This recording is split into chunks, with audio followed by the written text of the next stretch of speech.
Hello everyone, कैसे हैं आप सब। एक बार पुनः शिव कोचिंग क्लासेस पर स्वागत है। उम्मीद करता हूं आप सब अच्छे होंगे, मस्त होंगे, बेहतर होंगे। आप सभी की पढ़ाई बेहतर चल रही होगी। बच्चों, क्लास 12 केमिस्ट्री एनसीईआरटी में एक नया चैप्टर स्टार्ट करें, चैप्टर नंबर 2, जिस चैप्टर का नाम है विद्युत रसायन, इलेक्ट्रोकेमिस्ट्री।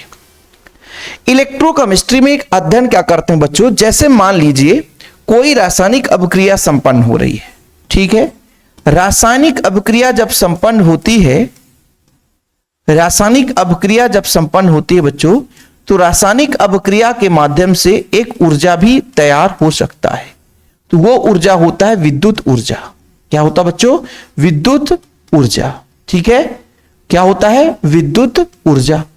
और यदि मान लीजिए विद्युत ऊर्जा हमने दिया, यानी ऊर्जा हमने दिया और फलस्वरूप उसमें क्या होने लगा? रासायनिक अभिक्रिया होने लगा। क्या होने लगा प्यारे बच्चों? रासायनिक अभिक्रिया, ठीक है। रासायनिक अभिक्रिया ये विद्युत अपघटनी सेल में होता है प्यारे बच्चों, कि जब हम बाहर से ऊर्जा देते हैं तो उसके अंदर रासायनिक अभिक्रिया संपन्न होती है। तो समझिएगा, जब रासायनिक अभिक्रिया से उत्पन्न होने वाला जो विद्युत ऊर्जा है या विद्युत ऊर्जा से संपन्न होने वाला रासायनिक अभिक्रिया है, इन चीजों का अध्ययन करते हैं, तब उसे बोलते हैं विद्युत रसायन। विद्युत से विद्युत ऊर्जा, रसायन से रासायनिक अभिक्रिया या रासायनिक ऊर्जा, एक प्रकार से कह सकते हैं। तो जब बच्चों हम ये आपका देखो विद्युत रसायन, इलेक्ट्रोकेमिस्ट्री, विद्युत से यानी विद्युत ऊर्जा से रासायनिक अभिक्रिया संपन्न होने लग जाए या रासायनिक अभिक्रिया से विद्युत ऊर्जा उत्पन्न हो जाए, इनका हम अध्ययन करेंगे। तो इनको एक शाखा के अंतर्गत रखा गया है, तो उस शाखा को हम बोलते हैं विद्युत रसायन, ठीक है। बड़ा सिंपल आज क्लास रह गया, आज पूरा बेसिक है भाई। यदि कोई सोचेगा कि रेक्टिफिकेशन, नहीं, बिल्कुल बेसिक हम बात करेंगे, क्योंकि भाई साहब विद्युत रसायन के बारे में आप लोगों को भाई ऑब्जेक्टिव क्वेश्चन आता है ना, 1 नंबर का ये परिभाषा पूछ देता है, लेकिन पूरा जो चैप्टर है ना वो किससे संबंधित है। जब भी हम विद्युत ऊर्जा देंगे तो रासायनिक अभिक्रिया संपन्न होगी। किसी सेल की बात करेंगे तो वहां पर बच्चों रासायनिक अभिक्रिया संपन्न होती है, और रासायनिक अभिक्रिया में आक्सीकरण कैसे होता है, अपचयन कैसे होता है, आक्सीकरक क्या है, अपचायक क्या है ना बच्चों, फिर इलेक्ट्रोड विभव क्या है, इन सब चीजों का थोड़ा बेसिक ज्ञान होना चाहिए, ठीक है। तो हमारा आज मेन टास्क यही है कि विद्युत रसायन के बारे में पहले आपके माइंड में फीड होना चाहिए कि भाई एक शाखा है, रसायन की एक शाखा है, भौतिक की शाखा मत बोलना, ठीक है। क्योंकि भौतिकी भाई आप सोचो, भौतिकी और रसायन एक दूसरे से संबंध रखते हैं, लेकिन भौतिकी की शाखा मत लिख देना एग्जाम में। रसायन की एक शाखा जिसके अंतर्गत रासायनिक अभिक्रिया हो रही है, तो उससे कैसे विद्युत ऊर्जा बन रहा है या विद्युत ऊर्जा देने से कैसे रासायनिक अभिक्रिया संपन्न होती है, इनका अध्ययन करते हैं। वो शाखा आपका विद्युत रसायन, इलेक्ट्रोकेमिस्ट्री कहलाता है, ठीक है बच्चों। जैसे आपके आसपास कोई दैनिक जीवन में ऐसा कोई एग्जाम्पल है जो ये विद्युत रसायन का उदाहरण है जिसमें रासायनिक अभिक्रिया संपन्न होता हो? तो जंग लगना बच्चों, लास्ट में पढ़ोगे, लास्ट टॉपिक इस चैप्टर का संक्षारण। संक्षारण में जो जंग लगना, संक्षारण का एक उदाहरण है जिसमें विद्युत रासायनिक अभिक्रिया संपन्न होती है बच्चों। एक वैद्युत रासायनिक सेल की भांति भी कार्य करता है, तो हम लास्ट में देखेंगे। तो उसमें ये विद्युत रसायन का उदाहरण है, ठीक है। जैसे किसी सतह पर पेंट लगाते हैं, तो ये सारा चीज विद्युत रासायनिक सेल के माध्यम से पेंट भी लगाया जाता है। तो कई सारे एग्जांपल्स हैं आपके सिलेबस में, और जो आपके सिलेबस में होगा वही चीज मैं कराऊंगा, एक्स्ट्रा चीजें मैं है ना ज्यादा बिल्कुल नहीं करूंगा, ठीक है बच्चों। चलो ठीक, शुरू करते हैं। ये अपना कंप्लीट है। आगे की कहानी हम बात करेंगे बच्चों आक्सीकरण के बारे में। देखो, ये आक्सीकरण क्यों पढ़ा रहे हैं सर? क्या सिलेबस में है? क्या परिभाषा पूछा जाएगा? सिलेबस में हो या ना हो, लेकिन आक्सीकरण के बिना किसी भी सेल का आप रासायनिक अभिक्रिया समझ ही नहीं पाओगे। अपचयन के बिना किसी भी सेल का रासायनिक अभिक्रिया समझ ही नहीं पाओगे। इसलिए हमें आक्सीकरण समझना है, अपचयन समझना है। आक्सीकरण अपचयन दोनों हो तो बच्चों आपका रेडॉक्स अभिक्रिया कहलाता है, उसे भी समझना है। आक्सीकारक किसे कहते हैं, अपचायक किसे कहते हैं, क्योंकि अभी इस चैप्टर में जब पढ़ लोगे ना, तो जब आप उधर ऑर्गेनिक केमिस्ट्री में जाओगे कि सर अपचायक है, आक्सीकारक है, वो आपको समझ में आएगा कि आक्सीकारक है मतलब दूसरे को आक्सीकृत कर देता है, अपचायक है मतलब दूसरे को अपचयित कर देता है। तो सबसे पहले यहां पर देखो बच्चों, मेरे लैंग्वेज में आप लोग यदि समझोगे तो मैं आक्सी मतलब ऑक्सीजन, थोड़ा समझिएगा। एक लाइन यदि आप समझ लीजिए बच्चों, ऑक्सी मतलब ऑक्सीजन, ठीक है। और कर्ण, कर्ण मतलब ग्रहण करना। क्या बच्चों? ग्रहण करना, ठीक है। जो ऑक्सीजन को ग्रहण कर ले, ऑक्सीजन मतलब आपका ऋण विद्युतीय तत्व, ऋण विद्युतीय तत्व, ठीक है, ऋण विद्युतीय तत्व, ठीक है बच्चों। इसको भी ग्रहण कर ले। तो जब ऑक्सीजन जुड़ता है किसी परमाणु के साथ, या ऑक्सीजन भी ऋण विद्युतीय तत्व है ना बच्चों, है ना, समझिएगा। ऑक्सीजन जुड़ेगा या ऑक्सीजन के अलावा कोई ऋण विद्युतीय तत्व जुड़ेगा, वो आपका ऑक्सीकरण कहलाएगा। कुछ समझ में आया?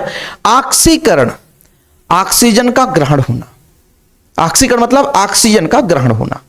जब किसी परमाणु के साथ ऑक्सीजन जुड़ेगा, वहां पे ऑक्सीकरण हो गया। सर ऑक्सीजन नहीं जुड़ रहा है तो क्या करें? यदि मान लीजिए कोई ऋण विद्युतीय तत्व जुड़ रहा है, ऑक्सीजन ऋण विद्युतीय तत्व है, ऑक्सीजन की जगह क्लोरीन जुड़ जाए, आयोडीन जुड़ जाए, फ्लोरीन जुड़ जाए बच्चों, तो कोई ऋण विद्युतीय तत्व जुड़ रहा हो, वहां पर भी आपका ऑक्सीकरण होता है, ठीक है। तो ऑक्सीकरण में क्या क्या आपने समझा बच्चों? ऑक्सीकरण में समझा कि ऑक्सीजन का जुड़ना, क्या पहला पॉइंट आपका बच्चों, पहला पॉइंट आप नोट डाउन कर लेंगे, ऑक्सीजन का जुड़ना ऑक्सीकरण कहलाता है। क्या बच्चों? ऑक्सीजन का जुड़ना, ऑक्सीजन का जुड़ना ऑक्सीकरण कहलाएगा, ठीक है। इतना समझ में आ गया सर? किसी परमाणु के साथ ऑक्सीजन जुड़ेगा।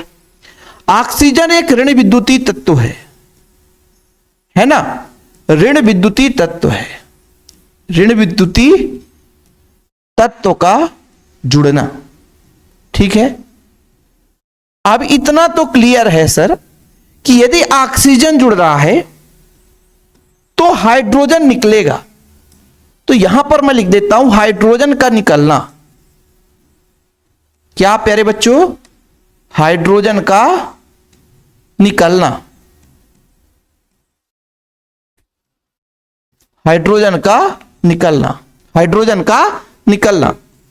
चौथा जो पॉइंट है, जैसे ऋण विद्युतीय तत्व जुड़ रहा है तो इसका मतलब है धन विद्युतीय तत्व निकल सकता है, धन विद्युतीय तत्व का निकलना, ठीक है। बिल्कुल आप चिंता ना करें, मैं एक एक पॉइंट समझाऊंगा बच्चों। ऑक्सीकरण मतलब ऑक्सीजन जुड़ना, ठीक है सर। तो ऑक्सीजन ऋण विद्युतीय तत्व है, तो ऑक्सीजन भी इसके जगह ऋण विद्युतीय तत्व भी जुड़ सकता है, ऑक्सीकरण हो रहा है। अब कोई ऋण विद्युतीय तत्व आकर के जुड़ रहा है तो पक्का किसी ना किसी को हटाएगा। जैसे बच्चों आप किसी की कुर्सी में जाकर बैठोगे तो पहले उस बंदे को उस कुर्सी से हटाओगे। तो यदि ऑक्सीजन किसी पर अटैक कर रहा है तो या तो हाइड्रोजन या धन विद्युतीय तत्व को वहां से निकालेगा। यदि किसी परमाणु से यदि धन विद्युतीय तत्व निकल रहा है, वहां पर भी ऑक्सीकरण हो रहा है।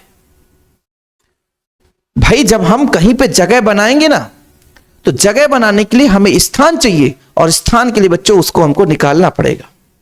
क्या करना पड़ेगा? निकालना पड़ेगा।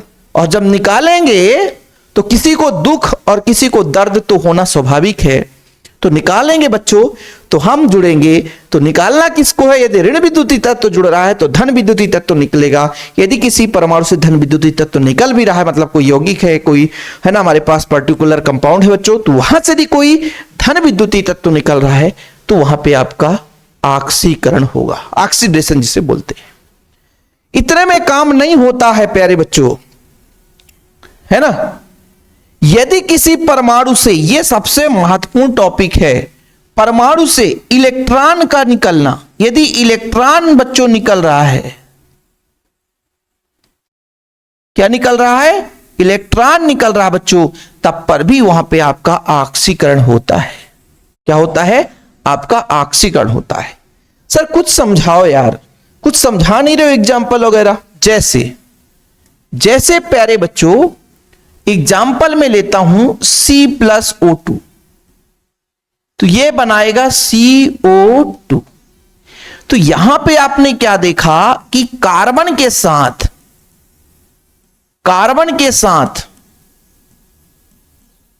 साथ बच्चों ऑक्सीजन का जुड़ना, ऑक्सीकरण हो गया। कार्बन के साथ आप देख लो, सिंपल है बच्चों, कार्बन एक धन विद्युतीय तत्व है और यहां पर ऑक्सीजन जुड़ गया, सीधा सीधा यहां पर आपका ऑक्सीकरण हो गया है।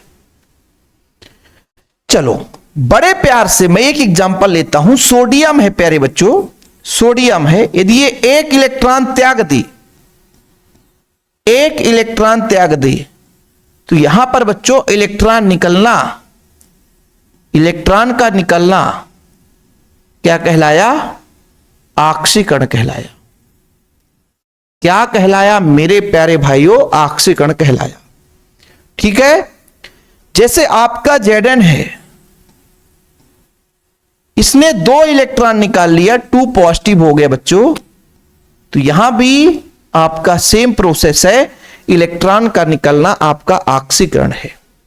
ऑक्सीजन जुड़ रहा है ना, ऑक्सीजन की जगह कोई दूसरा भी ऋण विद्युतीय तत्व आप जोड़ सकते हो, कोई भी ऋण विद्युतीय तत्व जोड़ सकते हो। जैसे मैं क्रिया कराता हूं Ki के साथ Cl की क्रिया, Ki के साथ Cl2 की क्रिया कराता हूं, तो ये I2 अलग हो जाता है और KCl बनाता है।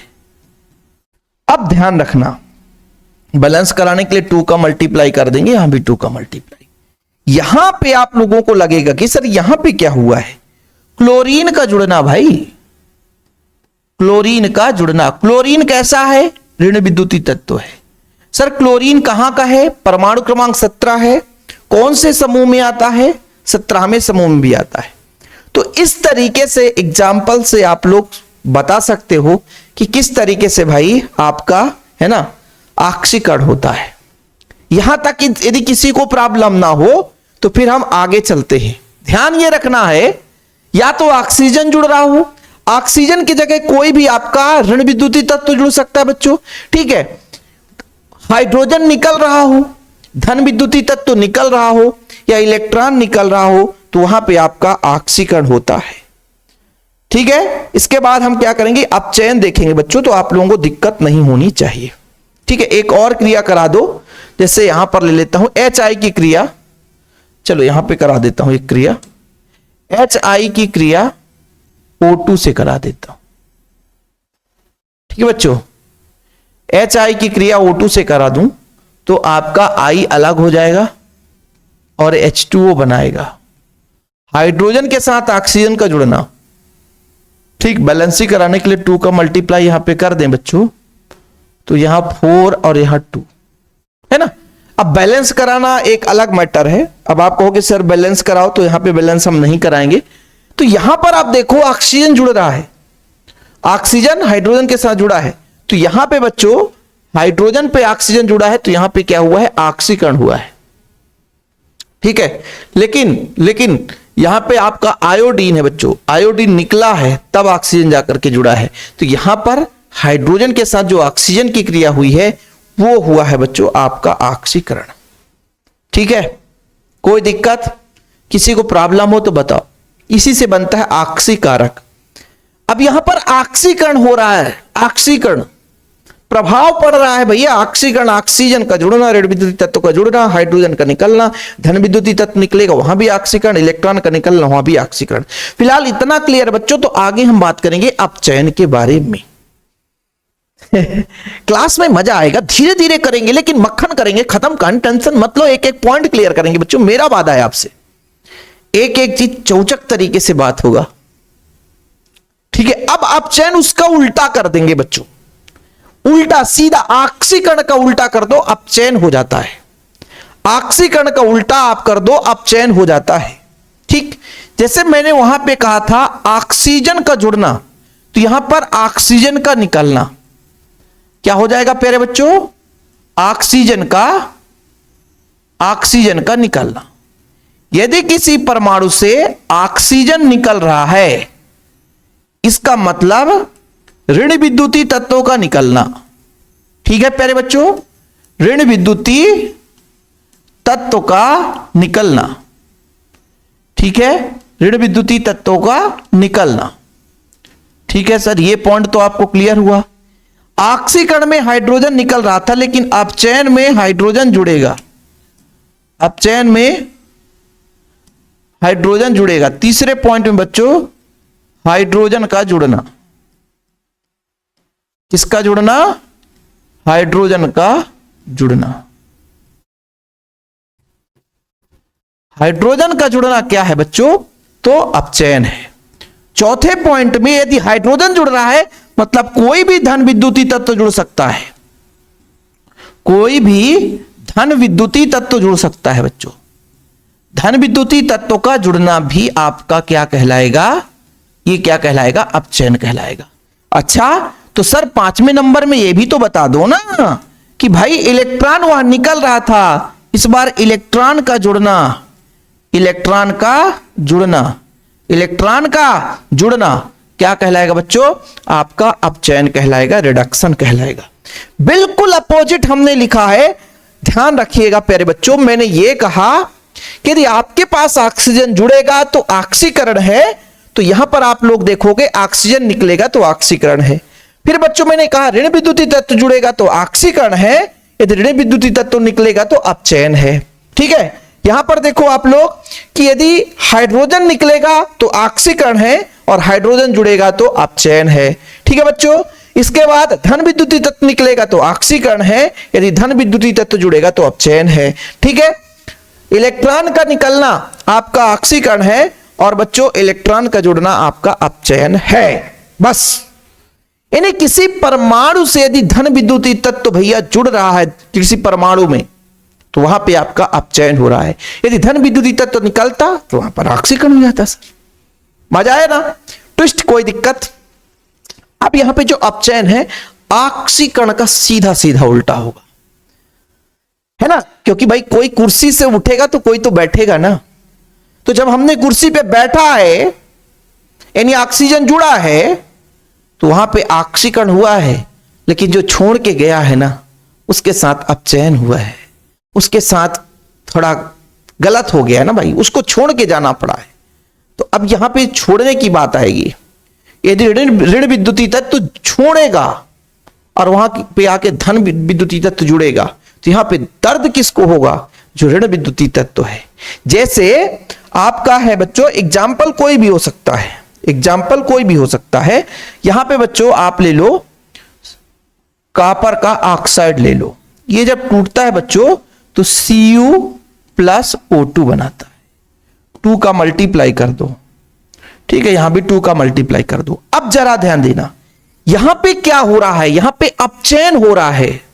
बड़े प्यार से समझना बच्चों, अपचयन हाइड्रोजन त्यागा गया है, ऑक्सीजन ऑक्सीजन त्यागा गया, यार हाइड्रोजन कहां शब्द आ जाए, ऑक्सीजन को त्यागा गया है बच्चों। जब ऑक्सीजन को त्यागा गया है तो ऑक्सीजन का निकलना भाई ऑक्सीकरण कहलाया। क्या कहलाया बच्चों? ऑक्सीकरण कहलाया। क्या कहलाया? ऑक्सीकरण। यदि मैं आपसे कह देता कि प्यारे भाई आप ये बताओ कि HCl जब टूटा, ठीक है, मान लीजिए तो H2+Cl2 बनाया, इस बार ऋण विद्युतीय तत्व निकल गया, हाइड्रोजन को छोड़ करके अलग हो गया है, और जब जुदा हुआ ऑक्सीजन का तो आपका अपचयन हुआ। ऑक्सीजन मतलब ऋण विद्युतीय तत्व, जैसे क्लोरीन यहां पर ऋण विद्युतीय तत्व है, तो यहां पर भी बच्चों आपका क्या हुआ? अपचयन हुआ। कंफ्यूज मत होना भाई, फिर से मैं बता रहा हूं, ऑक्सीकरण और अपचयन इतना कंफ्यूजन है कि पढ़ाते वक्त ऑक्सीकरण की जगह अपचयन बोल जाता हूं और अपचयन की जगह ऑक्सीकरण बोल जाता हूं। लेकिन थोड़ा ध्यान रखना भाई, पहले ऑक्सीकरण समझाता, अब अपचयन बता रहा हूं। अब अपचयन बता रहा हूं प्यारे बच्चों। अपचयन में ऑक्सीजन निकलेगा, यह ऋण विद्युतीय तत्व निकले, तो यहां ऑक्सीजन निकला तो अपचयन, यहां ऋण विद्युतीय तत्व निकला तो अपचयन। इलेक्ट्रॉन जुड़ जाए, जैसे मैंने कहा आपका बच्चों क्लोरीन है ना, 1 निगेटिव है और 2 इलेक्ट्रॉन जोड़ देते हैं तो आपका Cl2 बनाता है। तो यहां पर इलेक्ट्रॉन जुड़ा है, बड़े प्यार से इलेक्ट्रॉन जुड़ गया तो दिक्कत हो गया ना भाई, गलत हो गया ना सर, इलेक्ट्रॉन जुड़ गया तो दिक्कत है। इलेक्ट्रॉन यहां पे कहां कैसे जुड़ा है? ऐसे में नहीं होगा, गड़बड़ हो जाएगा, गड़बड़ हो जाएगा। ऐसा करो, जैसे मैंने कहा सोडियम 1 पॉजिटिव है और 1 इलेक्ट्रॉन जुड़ गया तो आपका शुद्ध सोडियम बना लिया। कैल्शियम 2 पॉजिटिव है और 2 इलेक्ट्रॉन जुड़ गया तो इसमें कैल्शियम आपका शुद्ध बन गया। तो ये बच्चों यहां पे अपचयन हो रहा है, इलेक्ट्रॉन का जुड़ना भी अपचयन होता है ना, और इलेक्ट्रॉन का निकलना ऑक्सीकरण होता है। जरा गौर करो भाई, इलेक्ट्रॉन का निकलना क्या कहलाता है? ऑक्सीकरण कहलाता है। जैसे कॉपर का ऑक्साइड है, कॉपर का ऑक्साइड, अभी मैं सिर्फ मेन मुद्दे पर बात कर रहा हूं, केवल इतना समझो कि भाई क्या चल रहा है। कॉपर का ऑक्साइड है CuO और H2 से के साथ क्रिया कर लिया तो कॉपर अलग हो गया, H2O आपका। तो यहां पर देखो बच्चों, यहां पर समझना कि यहां से यहां जो बना है तो ऋण विद्युतीय तत्व को त्यागा है, तो यहां पर हुआ अपचयन। क्या हुआ है? अपचयन, अपचयन। लेकिन यहां पर हाइड्रोजन ने ऑक्सीजन को ग्रहण किया है तो यहां पर हुआ है ऑक्सीकरण। क्या हो बच्चों? ऑक्सीकरण। ऐसी भी रासायनिक अपक्रिया जिसमें ऑक्सीकरण अपचयन दोनों, तो वहां पर रेडॉक्स अपक्रिया कहलाता है। ठीक है, मैक्सिमम रासायनिक अपक्रिया आप ऑक्सीकरण अपचयन दोनों देखते हैं, क्योंकि भाई यदि किसी ने त्यागा है तो किसी को ग्रहण करना ही पड़ेगा। तो ये सिंपल है, इतना आप लोगों को यदि क्लियर हो गया होगा तो कोई दिक्कत नहीं है। और अब हम आगे बढ़ेंगे बच्चों रेडॉक्स अपक्रिया की ओर। फिर से एक बार समझ लेना प्यारे बच्चों, मैंने क्या कहा? ऑक्सीकरण, ऑक्सीजन को ग्रहण करना। जब ऑक्सीजन ग्रहण करेगा तो ऋण विद्युतीय तत्व ग्रहण करेगा। जब ऋण विद्युतीय तत्व ग्रहण करेगा तो कोई हटना पड़ेगा, तो धन विद्युतीय तत्व हटेगा, हाइड्रोजन हटेगा या इलेक्ट्रॉन निकलेगा, तो वहां ऑक्सीकरण। और इसका उल्टा, ऑक्सीजन जब निकलेगा तो ऋण विद्युतीय तत्व निकलेगा, वहां अपचयन। इसका मतलब धन विद्युतीय तत्व जुड़ेगा, यानी हाइड्रोजन जुड़ेगा, इलेक्ट्रॉन जुड़ेगा, तो वहां पे आपका अपचयन होता है। मजा आ गया होगा यार, और आज लाइट भी बढ़िया साथ दे दिया आप लोगों के प्यार सपोर्ट से। तो चलते हैं बच्चों, ऑक्सीकरण और अपचयन जब साथ साथ अपक्रिया होती है उसे बोलते हैं रेडॉक्स अपक्रिया। क्या बोलते हैं प्यारे बच्चों? रेडॉक्स अपक्रिया। कौन सी अपक्रिया? रेडॉक्स अपक्रिया। रेडॉक्स अपक्रिया में होता क्या है? ऑक्सीकरण और अपचयन दोनों साथ साथ होता है। समझिएगा, ऑक्सीकरण और अपचयन दोनों साथ साथ होता है, मतलब इसे बोलेंगे ऑक्सीकरण अपचयन अपक्रिया। ऑक्सीकरण, ठीक है, ऑक्सीकरण अपचयन अपक्रिया, ऑक्सीकरण अपचयन अपक्रिया बोलते हैं। ऐसा क्यों? ऐसा क्यों? क्योंकि इसमें ऑक्सीकरण भी होगा और अपचयन भी होगा।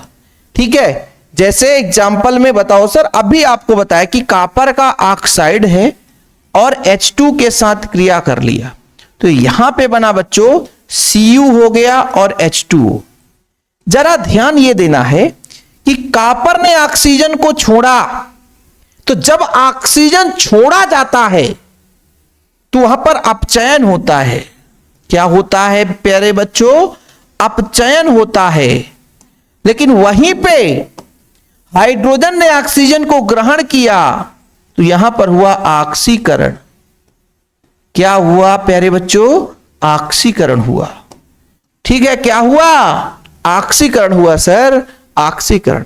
तो यहां पे जो रासायनिक अपक्रिया हुई है वो आपका बच्चों ऑक्सीकरण रासायनिक ऑक्सीकरण अपचयन अपक्रिया हुई है, मतलब रेडॉक्स अपक्रिया हुई है। बड़े प्यार से सिंपल कहानी, हम एक क्रिया कराते हैं FeCl3 की, FeCl3 की SnCl2 से। FeCl3 की क्रिया SnCl2 से। तो Fe जो आयरन है ये क्लोरीन को त्यागता है तो FeCl2 बनाता है, और टिन जो है बच्चों ये क्लोरीन को ग्रहण करता है, क्लोरीन को ग्रहण करता है तो SnCl4 बना लेता है। बैलेंस करा देंगे, 2 का मल्टीप्लाई करेंगे तो यहां पे 3 का मल्टीप्लाई करना पड़ेगा, तो गड़बड़ नहीं हो जाएगा सर। 2 तिहाई 6 हो गया और यहां पर 2 तिहाई 6, लेकिन आयरन में डिस्टरबेंस हो गया, 2 का ही मल्टीप्लाई करो सर, यहां भी 2 का मल्टीप्लाई कर दिया। अब क्लोरीन यहां पे टोटल 6, 6 2 8, 2 दूनी 4, 4 और 4 8। हाँ अब सही है, बिल्कुल सही है। अब यहां पे समझना है, बड़े प्यार से समझना, इसने क्लोरीन को त्यागा है। देखो जरा, यहां 3 क्लोरीन थे तो 2 क्लोरीन बचा, तो यहां पर बच्चों आप बड़े प्यार से कह सकते थे कि सर अपचयन हुआ है, जहां पे त्यागा जाता है वहां पे अपचयन होता है। ऋण विद्युतीय तत्व को त्यागा गया है, अपचयन, अपचयन हुआ है। क्या हुआ है? अपचयन। जहां पर ऋण विद्युतीय तत्व को त्यागा गया है वहां पे हुआ है अपचयन हुआ है। क्या हुआ मेरे प्यारे भाइयों? अपचयन हुआ है। लेकिन जहां पे ऋण विद्युतीय तत्व को ग्रहण कर लिया गया, जहां पे ऋण विद्युतीय तत्व 2 था यहां पे 4 हो गया, तो यहां पर हुआ बच्चों आक्सीकरण। क्या हुआ? आक्सीकरण। ठीक है, तो इस अभिक्रिया में आक्सीकरण और अपचयन दोनों हो रहा बच्चों। तो आप सिंपल तरीके से बता सकते हो कि कौन सी अभिक्रिया है बच्चों? रेडॉक्स अभिक्रिया है। कौन सी अभिक्रिया है? रेडॉक्स अभिक्रिया है। नोट डाउन कर लो यदि किसी बच्चे को नोट डाउन करना है, क्योंकि हम बहुत सारे एग्जांपल्स देखेंगे, आप लोग बिल्कुल परेशान ना हो। ठीक है ना? ऐसे आप SnCl2 का देख सकते हैं, HgCl2 के साथ क्रिया। हाँ, यहां पे बताना भाई। चलो एक अगला आपके लिए एग्जांपल है, FeCl3 की क्रिया आप करा दो। FeCl3 की क्रिया किससे करा दो भाई? H2 से करा दो। क्या किससे करा दो? H2 से। तो भाई यहां पे क्लोरीन ये त्यागता है तो FeCl2 बनाता है, और बच्चों हाइड्रोजन जो है क्लोरीन को ग्रहण करके HCl बनाता है। बैलेंस कराना है, जैसे 3 है ना बच्चों, तो 3 को सम बनाने के लिए 2 का मल्टीप्लाई करेंगे, तो 2 का मल्टीप्लाई यहां कर दें। 2 हाइड्रोजन यहां है तो 2 का मल्टीप्लाई यहां कर दें, क्लोरीन की संख्या समान हो जाएगी। 3 दूना 6, 2 दूना 4 और 4 2 6। अब बोलो सर बैलेंस कराते नहीं आ रहा, तो फिर केमिस्ट्री आप पढ़ने क्यों आए भाई? ये 11th का सिलेबस है, बैलेंस कराना अभी यहां पे हम नहीं सिखाएंगे। अभी यहां पर हम सिखाएंगे कि कहां पे आक्सीकरण हो रहा है, कहां पे अपचयन। तो जरा ध्यान देना बच्चों, यहां से इसने क्या किया? 1 क्लोरीन त्याग दिया। यहां पे 3 क्लोरीन थे, यहां पे 2 क्लोरीन। तो जब क्लोरीन त्यागा गया तो वहां पर अपचयन हुआ। क्या हुआ प्यारे बच्चों? अपचयन। यहां भी समझाया था कि जब ऋण विद्युतीय तत्व को त्यागा जाएगा, जब ऋण विद्युतीय तत्व को त्यागा जाएगा तो अपचयन, और ऋण विद्युतीय तत्व को ग्रहण किया वहां पे आक्सीकरण। अब ध्यान देना, ये जो हाइड्रोजन है इसने क्लोरीन को ग्रहण कर लिया, तो यहां पर हुआ बच्चों आक्सीकरण। ये सारे के सारे रेडॉक्स अभिक्रिया के उदाहरण है। जरा गौर करके भैया थोड़ा नोट डाउन कर लो। ठीक है, नोट डाउन कर लो आप लोग। बड़े प्यार से अपन इसको देख रहे थे, अब थोड़ा सा कुछ और एग्जांपल अपन समझेंगे। अभी आक्सीकारक और अपचायक भी हम बताएंगे भाई, आक्सीकारक और अपचायक भी बताएंगे, लेकिन थोड़ा सा इतना तो क्लियर हो गया होगा बच्चों आप लोगों को। कुछ जैसे इलेक्ट्रॉन लेन देन वाले भी उदाहरण देख लेते हैं ताकि मजा आ जाए थोड़ा सा उसको समझने में बच्चों। चलो इसको अपन हटा देते हैं। ठीक ठीक, यहां पर अपन क्या करते हैं? हटा देते हैं। नेक्स्ट पेज ले लेते हैं। चलो सर, एक ऐसा अभिक्रिया है जैसे आपका I नेगेटिव है और इसकी क्रिया करा दी गई Cl2 से, तो क्लोरीन नेगेटिव हो जाता है और I शुद्ध अवस्था में आ जाता है। ठीक है, I जो है शुद्ध अवस्था में आ जाता है। बिल्कुल, आप थोड़ा सा देखिएगा। इसको मैं कराता हूं, बैलेंस करा देता हूं। 2 क्लोरीन है तो 2 का मल्टीप्लाई कर देता हूं। नहीं तो यहां पे गड़बड़ हो गया। 2 क्लोरीन है तो 2 का मल्टीप्लाई यहां पे कर देता हूं। आयोडीन 2 का मल्टीप्लाई यहां पे कर देता हूं। बस सिंपल है। अब देखना बच्चों, अब देखना, यहां पे मैं आपको टास्क देता हूं कि जब इलेक्ट्रॉन निकलता है तो इलेक्ट्रॉन का निकलना आक्सीकरण में कराया था। तो जब इस क्लोरीन ने इलेक्ट्रॉन ग्रहण कर लिया और इस आयोडीन ने इलेक्ट्रॉन निकाल दिया है, आयोडीन 1 निगेटिव मतलब निगेटिव चार्ज, इसका मतलब उसके पास इलेक्ट्रॉन की अधिकता है। तो यहां आयोडीन निगेटिव था, यहां आयोडीन बना लिया, इसका मतलब है इसने इलेक्ट्रॉन को त्याग दिया। और जिसने इलेक्ट्रॉन का त्यागा, तो इलेक्ट्रॉन का त्यागना मैंने क्या बताया था? आक्सीकरण कराया था।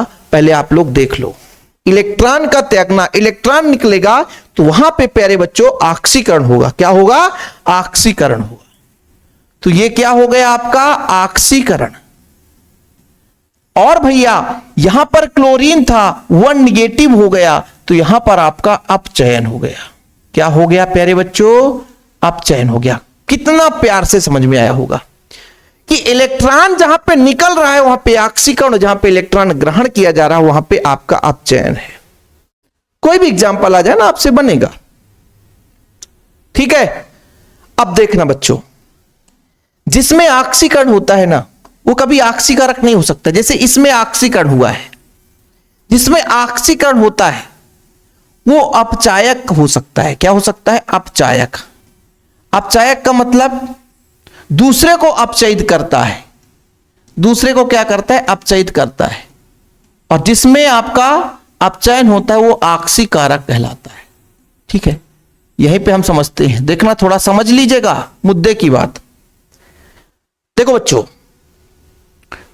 अपचायक और ऑक्सीकारक, तो पहले ऑक्सीकारक, ऑक्सीकरण अलग है, ऑक्सीकरण एक क्रियाविधि है, ठीक है। और ऑक्सीकारक जो है जो दूसरे को ऑक्सीकृत कर दे, स्वयं अपचयित हो जाए। तो जिसने स्वयं अपचयित हुआ है, जिसमें अपचयन हुआ है, वो दूसरे को ऑक्सीकरण करने में मदद करता है। यदि फैक्ट अपने माइंड में सेट कर लिए ना तो कभी आपको भूलेगा नहीं बच्चों, लेकिन ये आपको माइंड में फीड करना पड़ेगा कि जो स्वयं ऑक्सीकृत हो जाए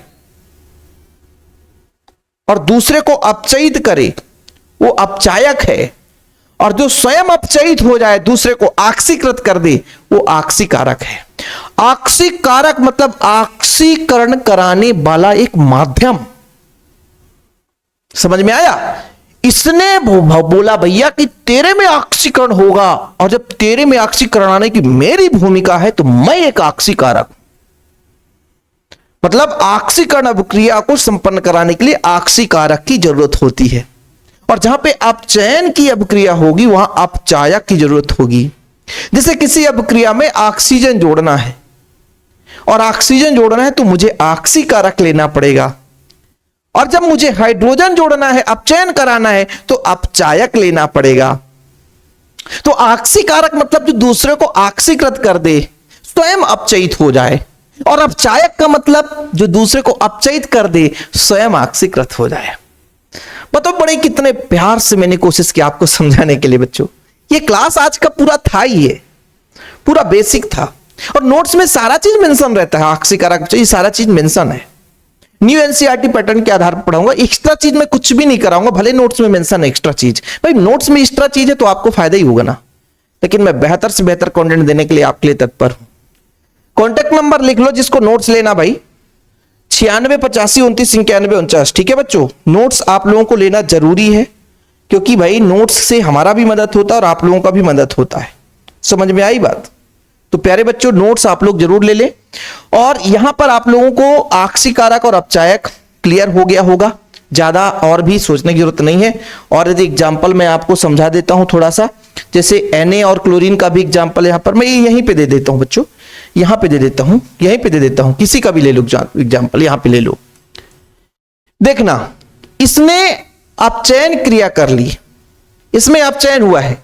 अपचयन हुआ है मतलब भाई इसको कोई ना कोई अपचायक प्रेरित किया होगा। तो ये जो है बच्चों ये अपचायक नहीं हो सकता, क्योंकि इसमें अपचयन हुआ है तो ये आपका ऑक्सीकारक होगा, और ये प्यारे बच्चों ये हो जाएगा अपचायक। समझ में आया? देखना जरा, जिसमें अपचयन हुआ है तो किसी ने उसको अपचयन करने के लिए मदद किया, और जिसने मदद किया वो अपचायक है, तो ये आपका अपचायक है बच्चों, है ना। यदि हम रिडक्शन कह देते हैं, ठीक है ना, रिडक्शन नहीं कह सकते मतलब, क्योंकि इसमें भैया ऑक्सीकरण, हाँ ऑक्सीकरण हुआ है, तो ऑक्सीकरण जिसमें हुआ है वो आपका अपचायक हो जाएगा। समझना बच्चों मैं क्या कह रहा हूं, इसमें अपचयन हुआ है तो किसी ने उसको अपचयन करने के लिए प्रेरित किया होगा, तो H2 जो है इसको मदद किया है अपचयन कराने के लिए, तो ये अपचायक हो जाएगा। और यदि H2 में ऑक्सीकरण हुआ है तो इसको किसी ने ऑक्सीकरण के लिए मदद किया है, तो कॉपर का ऑक्साइड जो है बच्चों ये आपका हो जाएगा ऑक्सीकारक। जैसे इस पे अपचयन हुआ है तो ये अपचायक नहीं हो सकता है, जिसमें अपचयन हुआ वो अपचायक नहीं हो सकता है, इसने इसको प्रेरित किया होगा तो अपचायक ये हो गया, और ये आपका ऑक्सीकारक हो गया। ऐसे यहां पर देखो कि अपचयन किसमें हुआ, इसमें अपचयन हुआ है तो ये अपचायक नहीं हो सकता है, H2 अपचायक है बच्चों, ये आपका ऑक्सीकारक है। मेंशन कर लिए होंगे तो कोई दिक्कत नहीं है बच्चों, ध्यान रखिएगा, है ना। और इतना एक चीज और आप लोग नोट कर लेना कि मान लीजिए जैसे आपका कहीं पे ऑक्सीकरण हो रहा है, ठीक है, ऑक्सीकरण बच्चों, जैसे एक एग्जांपल आपको मैं थोड़ा समझा देता हूं। ऑक्सीकरण होने से भाई इलेक्ट्रॉन निकलता है तो उसके संयोजकता में वृद्धि होती है, ये आप लोगों को मेंशन कर लेना है 1 मिनट। ठीक है, चलो थोड़ा सा 2 पॉइंट और मैं नोट करा लेता हूं आज की क्लास में। यदि मान लीजिए कहीं पे ऑक्सीकरण होता है बच्चों, ऑक्सीकरण होता है, ऑक्सीकरण होता है, ऑक्सीकरण में संयोजकता की वृद्धि होती है, ऑक्सीकरण में संयोजकता की वृद्धि होती है बच्चों। ठीक है, संयोजकता की क्या होती है? वृद्धि होती है। लेकिन जब अपचयन की बात आ जाती है बच्चों, अपचयन की बात आ जाती है, अपचयन की बात आती है बच्चों, तो अपचयन में संयोजकता की कमी आती है, संयोजकता में कमी आता है। संयोजकता में कमी मतलब ये कमी हो गया, जैसे बच्चों Na है ना, और Na पॉजिटिव हो गया। ठीक है, इसको आप ऐसा ना समझो, ऐसा समझो, जैसे मान लीजिए Fe1 पॉजिटिव है, ठीक है, और एक इलेक्ट्रॉन और त्याग दिया तो Fe2 पॉजिटिव हो गया, है ना। तो यहां पे संयोजकता यदि 1 था तो यहां पे संयोजकता 1 और मतलब 2 हो गया, क्योंकि यहां पे ऑक्सीकरण हुआ, इलेक्ट्रॉन निकल गया है। तो वहां पर बच्चों इलेक्ट्रॉन निकलना यानी संयोजकता में वृद्धि हो जाना, अरे भाई, है ना, इलेक्ट्रॉन निकलना मतलब संयोजकता में वृद्धि हो जाना।